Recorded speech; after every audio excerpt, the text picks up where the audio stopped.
Hi Nandini. வந்து ரொம்ப நேரம் ஆச்சா? இட்ஸ் ஓகே, பரவாயில்ல. ஆமா, எதுக்காக உடனே என்ன பார்க்கணும்னு சொன்னீங்க? அகிலாண்டேஸ்வரி கிட்ட இருந்து ஆதி பார்வதியை பிரிக்கிறதுக்கு ஏதாவது ஐடியா கிடைச்சதா?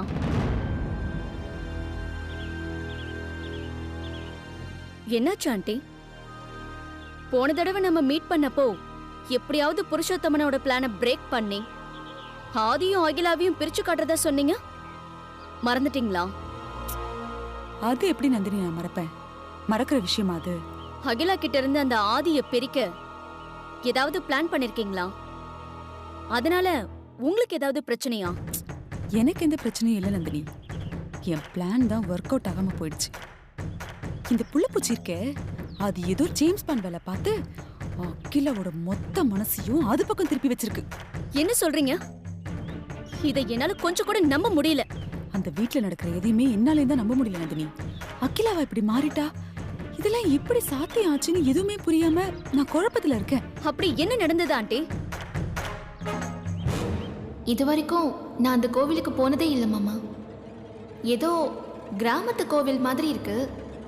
கோவில் அவ்வளோ அழகா இருக்கு. பரம்பரை, அந்தஸ்து, கௌரவத்தை பத்தி நீ எனக்கு எதுவும் சொல்ல வேண்டாம்.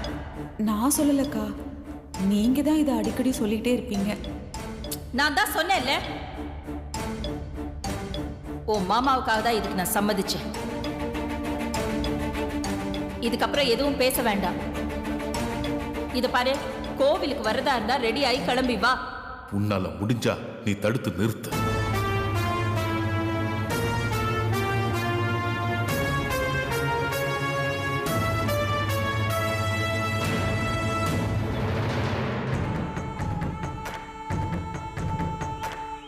பார்வதி சமையல அவ கையால பரிமாறி அகிலாண்டேஸ்வரி சாப்பிட்டதே என்னால ஜீரணிக்க முடியல. அதுக்குள்ள அந்த அகிலா ஆதி பார்வதி கூட கோயிலுக்கு போயிருக்காங்கன்னு சொல்றீங்க. என்னதான் நடக்குது ஆண்டி? எனக்கும் அதான் ஒண்ணும் புரியல நந்தினி. கொஞ்ச நாள் முன்னாடி வரைக்கும் நான் சொல்றதெல்லாம் அப்படியே கேட்டுட்டு இருந்த அகிலா, இப்ப என்னடான்னா அப்படியே தலைக்கீழ மாதிரி அந்த ஜேம்ஸ் பாண்ட் பேச்சை கேட்டு கட்டுப்பட்டு நடக்கிறா. அதான் எனக்கு ஒண்ணுமே புரிய மாட்டேங்குது.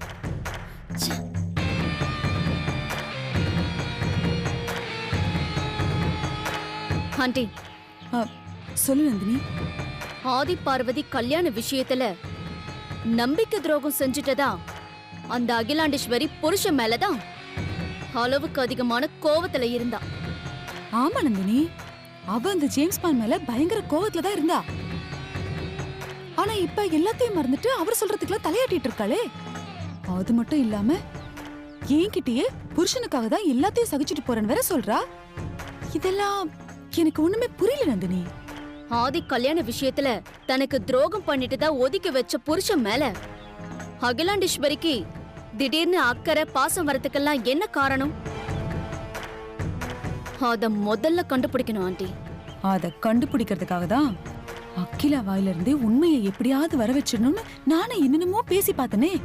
ஆனா அவ கொஞ்சம் கூட அசரவே இல்லையே. அதுக்காக நான் அப்படியே விட்டுற மாட்டேன். நீ கொஞ்சம் வெயிட் பண்ணு, எப்படியாவது நான் உண்மையை கண்டுபிடிக்கிறேன். குளம் வத்தினதுக்கு அப்புறம் மீன் சாப்பிடணும்னு நம்ம காத்துக்கிட்டு இருந்தா நமக்கு ஏமாற்றம் தான் மிஞ்சும் ஆண்டி.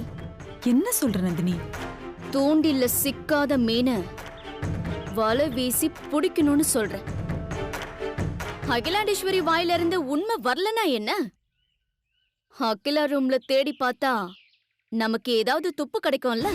ஆமால, இத நான் யோசிக்காம விட்டுட்டேன் பாரு. நாளைக்கே அவ ரூம சலட போட்டு தேடிடுறேன். எதுக்கு ஆண்டி நாளைக்கு வரைக்கும் வெயிட் பண்ணணும்? அகிலாண்டேஸ்வரி தான் இப்ப ஃபேமிலியோட கோயிலுக்கு போயிருக்காங்க. அருண் ஐஸ்வர்யாவும் கூட இப்போ வீட்ல இல்ல தானே? ஆமா ஆமா, அருண் ஐஸ்வர்யாவும் ஹைதராபாத் போயிருக்காங்க, இன்னும் வரல. அப்போ வீட்ல யாரும் இல்லாத இந்த நேரத்துல நீங்க அகிலாண்டேஸ்வரி ரூம்ல தேடி பாருங்க. நிச்சயம் நமக்கு ஏதாவது துப்பு கிடைக்கும். கண்டிப்பா நந்தினி, நான் இப்பவே போய் அகிலாண்டேஸ்வரி ரூம்ல நமக்கு சாதகமா ஏதாவது கிடைக்குதான்னு தேடி பாக்குறேன். சரி, கிளம்பலாமா? வாங்க ஆண்டி, நான் உங்களை டிராப் பண்றேன். போலாம்.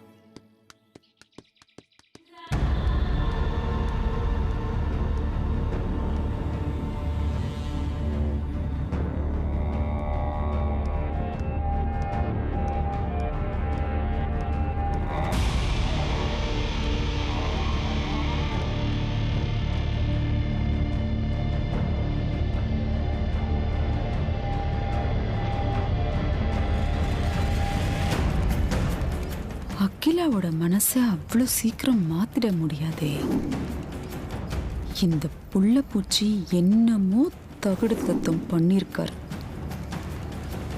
அவர் என்ன ஃபோர்ஜரி வேலை பண்ணிருக்காருன்னு தான் புரியல. என்னவா இருக்கும்? அகிலா இந்த அளவுக்கு அவர் சொல்ற பேச்செல்லாம் கேட்கிறான்னா அவ்வளோ பெரிய விஷயம் என்ன?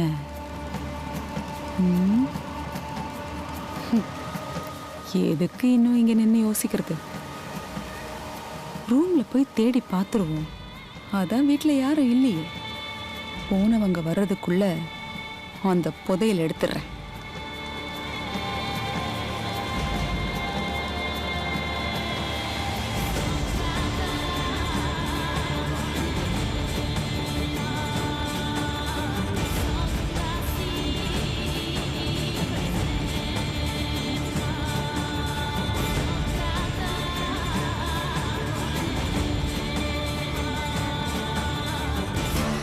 இந்த ரூமுக்குள்ளதான் ரகசியம் இருக்கணும். எங்க வச்சிருப்பா? பாப்போம்.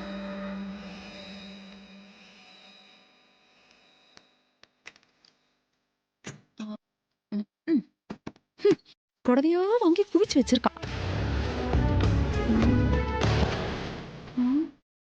இது என்ன ஃபைலு?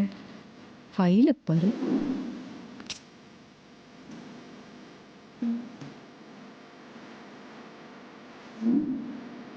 இது என்ன பத்திரம்? நல்லா வாங்கி வச்சிருக்காங்க. இது எல்லாம் சொத்து பத்திரம் தான். போய் தொலைங்க. ஊர்ல இருக்கிற சொத்தெல்லாம் வாங்கி அப்படியே பேப்பரா அடுக்கி வச்சிருக்கா. இருங்க, மொத்தமா ஒரு நாள் கொளுத்திடுறேன். போய் ரிஜிஸ்டர் ஆபீஸா தேடி அலைங்க.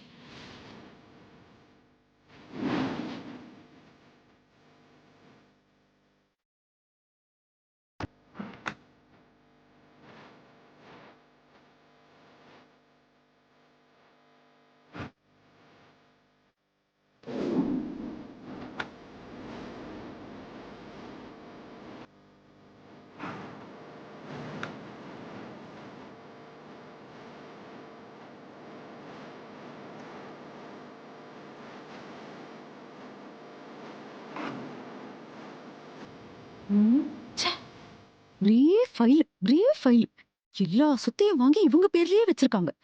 படுபாவீங்க.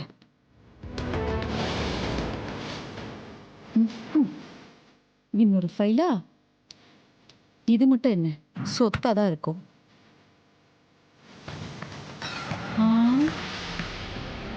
இது ஹாஸ்பிட்டல் ஃபைல் மாதிரி இருக்கு.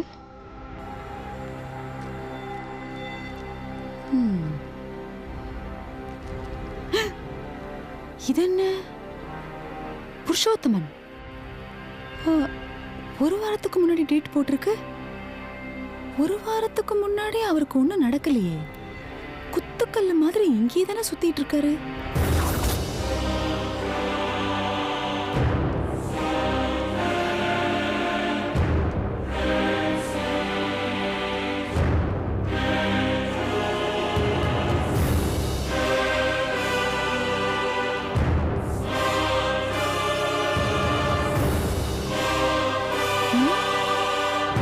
இது என்ன கோடு கோடா?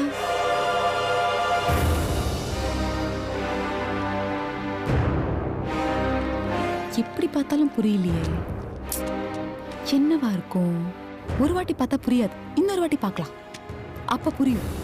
நான் தான் படிச்சிருக்கேன்ல.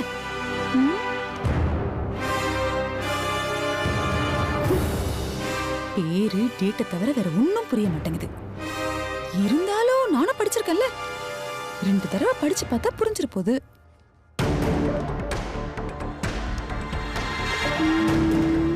புரியல.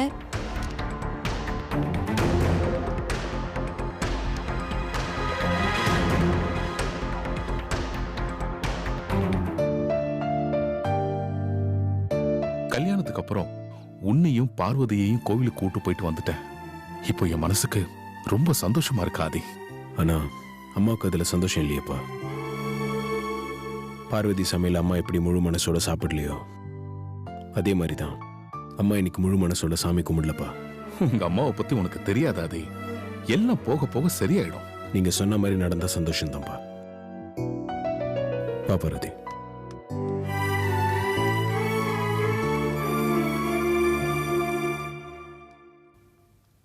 இது என்ன ஹாஸ்பிட்டல் ரிப்போர்ட்டா இல்ல ரெக்கார்ட் நோட்டா? எடுக்க எடுக்க வருது இசிஜி.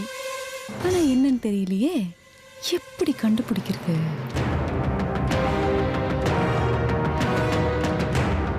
இந்த ஜேம்ஸ் பாண்டுக்கு என்ன பிரச்சனை? எதுக்கு கட்டுரை நோட்டு மாதிரி இவ்ளோ பெரிய புக்கு?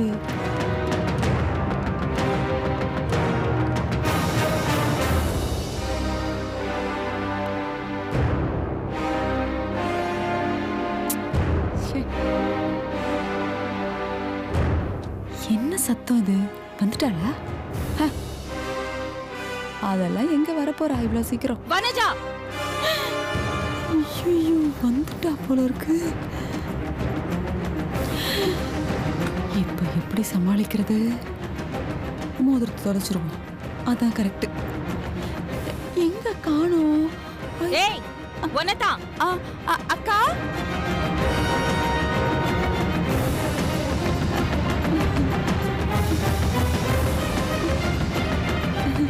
அக்கா,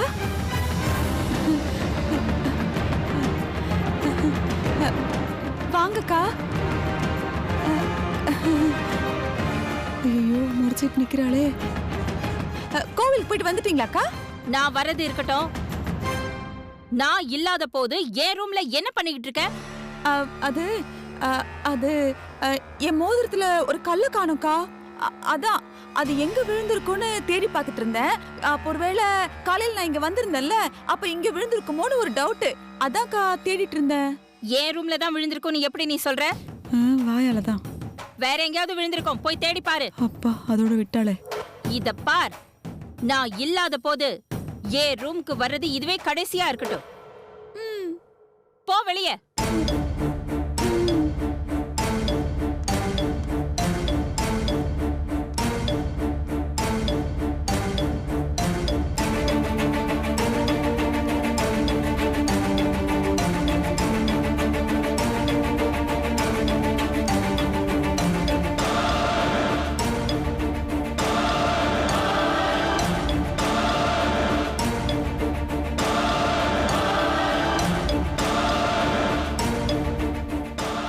கோவிலுக்கு போயிட்டு வந்து இவ முகமே சரியில்லையே. அங்க ஏதாவது பிரச்சனை நடந்திருக்குமோ? குழம்புன குட்டை, எதுக்கும் வலைய வீசுவோம், நமக்கு ஏதாவது கிடைக்கும்.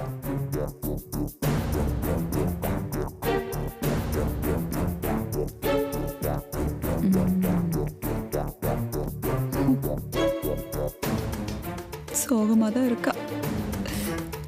அக்கா, கோவிலுக்கு போயிட்டு வந்தா மனசுல அமைதியும் நிம்மதியும் இருக்கும்னு சொல்லுவாங்க. ஆனா உங்க முகத்தை பார்த்தா ரொம்ப சஞ்சலமா இருக்க மாதிரி தெரியுதேக்கா. என்னக்கா ஆச்சு? உங்க மனசுல இருக்கிற வெறுப்பு உங்க முகத்துல தெரியுதுக்கா. அதனாலதான் கேட்டேன், என்னக்கா நடந்தது?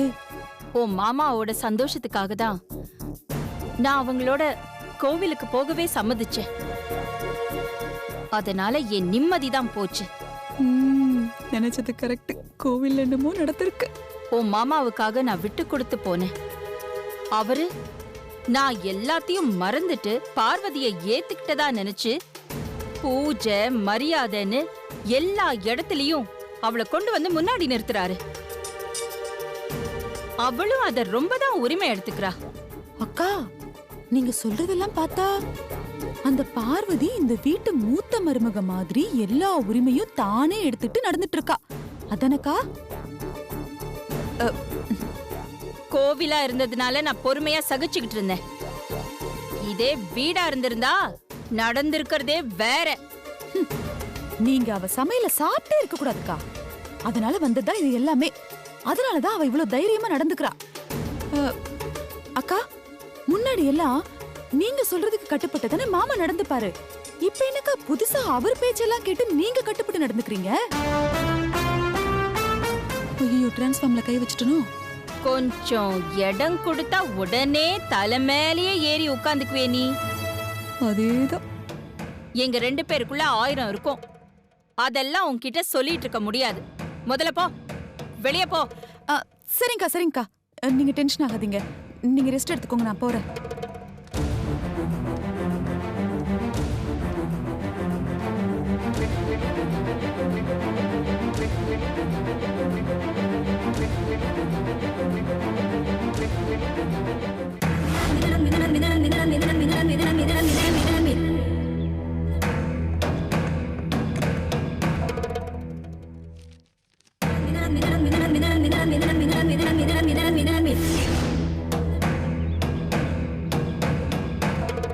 ஏன் ஆண்டி, ஒரு வாரத்துக்கு முன்னாடி உங்க மாமாவுக்கு உடம்பு சரியில்லாம ஹாஸ்பிட்டலுக்கு போனாரா?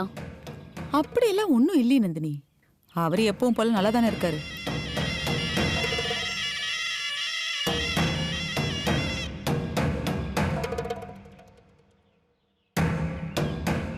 என்னாச்சு நந்தினி, ஏன் கேட்ட? ஒரு வாரத்துக்கு முன்னாடியில இருந்துதான் அகிலாண்டேஸ்வரிக்கு உங்க மாமா மேல திடீர்னு பாசம் அக்கறை எல்லாம் வந்து அவர் சொல்றத கேட்டு நடந்துக்கிறாங்க இல்லையா ஆண்டி? ஆமா நந்தினி, இந்த ஒரு வாரமா தான் அகிலா பார்வதி விஷயத்துல எல்லாமே தலைகீழ் நடந்துட்டு இருக்கு. எனக்கு என்னமோ அகிலாண்டேஸ்வரி மாதிரி ஒரு அயன் லேடிக்கு துரோகின்னு ஒதுக்கி வச்ச தன்னுடைய ஹஸ்பண்ட் மேல திடீர்னு அக்கறையும் பாசமும் ஏற்படுதுன்னா இதுல ஏதோ சென்டிமெண்ட் இருக்கணும் ஆண்டி. அகிலாவுக்கு புருஷன் சென்டிமெண்டா? என்ன சொல்ற நந்தினி? அவளுக்கு அந்த மாதிரிலாம் ஒண்ணுமே கிடையாது. அப்படி ஏதாவது புருஷ சென்டிமெண்ட் இருந்திருந்தா அவ புருஷனை துரோகி லிஸ்ட்ல சேர்த்து தள்ளி வச்சிருந்திருப்பாளா? அங்கதான் நீங்க தப்பு பண்றீங்க ஆண்டி. அகிலாண்டேஸ்வரோட மனசுல புருஷன் மேல வெறுப்பு இல்ல, கோபம் மட்டும்தான் இருந்திருக்கு. அதை எப்படியோ தெரிஞ்சுக்கிட்ட உங்க மாமா சென்டிமெண்டா அகிலாண்டேஸ்வரிய லாக் பண்ணிருக்கணும். என்ன சொல்ற நந்தினி? மெடிக்கல் ரிப்போர்ட்ல ஒரு வாரத்துக்கு முந்தைய டேட் இருக்கு. ஒரு வாரமா உங்க மாமா விஷயத்துல அகிலாண்டேஸ்வரி கிட்ட சேஞ்ச் இருக்கு. எனக்கு என்னவோ இது ரெண்டுக்கும் ஏதாவது சம்பந்தம் இருக்குமோன்னு என் உள் மனசு சொல்லுதாண்டி. அயன் லேடியா இருந்தாலும் ஆர்டினரி லேடியா இருந்தாலும் புருஷ சென்டிமெண்ட் எல்லாருக்குமே பொதுவா ஒண்ணுதான். அந்த சென்டிமெண்ட்ல தான் அகிலாண்டேஸ்வரிக்கும் அவங்க ஹஸ்பண்டுக்கும் புதுசா பாண்டிங் ஏற்பட்டிருக்கணும். நீ சொல்றதும் கரெக்ட் தான் நந்தினி. 1000 தான் இருந்தாலும் புருஷ சென்டிமெண்ட்னு ஒண்ணு இருந்துதானே ஆகணும். கரெக்ட் தான் கரெக்ட் தான். நான் இதை யோசிக்காம விட்டுட்டேன் பாரு. எங்க என் புருஷன் என் கூட இருந்தா தானே இதெல்லாம் தெரியறதுக்கு. புருஷன் வந்துட்டாலே சில விஷயங்களை விட்டு கொடுத்து தான் போக வேண்டியது இருக்கு. அதனாலதான் அகிலா அந்த ஆளு சொல்ற பேச்சுக்கெல்லாம் தலையாட்டிட்டு இருக்கா போல இருக்கு. இப்ப என்ன பண்றது நந்தினி? இந்த புள்ள பூச்சை ஏதாவது செஞ்சு தள்ளி வச்சாதானே அகிலா மறுபடியும் நான் சொல்ற பேச்செல்லாம் கேப்பா. அதுக்கும் ஒரு வழி இருக்கு ஆண்டி. என்ன வழி நந்தினி? ஒவ்வொருத்தர்கிட்டையும் மாத்திக்கவே முடியாத ஏதோ ஒரு விஷயம் கண்டிப்பா இருக்கும்.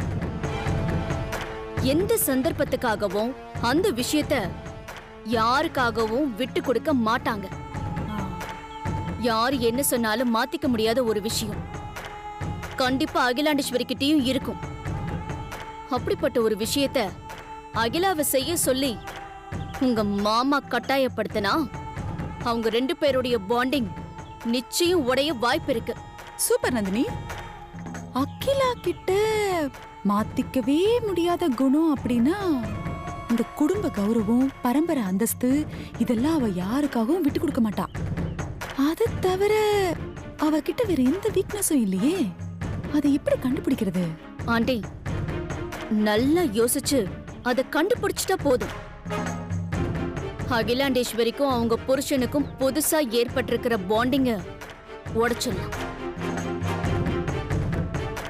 அகிலாண்டேஸ்வரியும் பழையபடி உங்க கூட பாண்டிங் ஆயிடுவாங்க. யோசிக்கிறேன் யோசிக்கிறேன். எனக்கு அதான முக்கியம். எப்படியாவது கண்டுபிடிச்சி அகிலாவுக்கும் ஜேம்ஸ் பாண்டுக்கும் இருக்கிற பாண்டிங்க மொத்தமா உடைக்கிறேன். நான் வரேன் நந்தினி.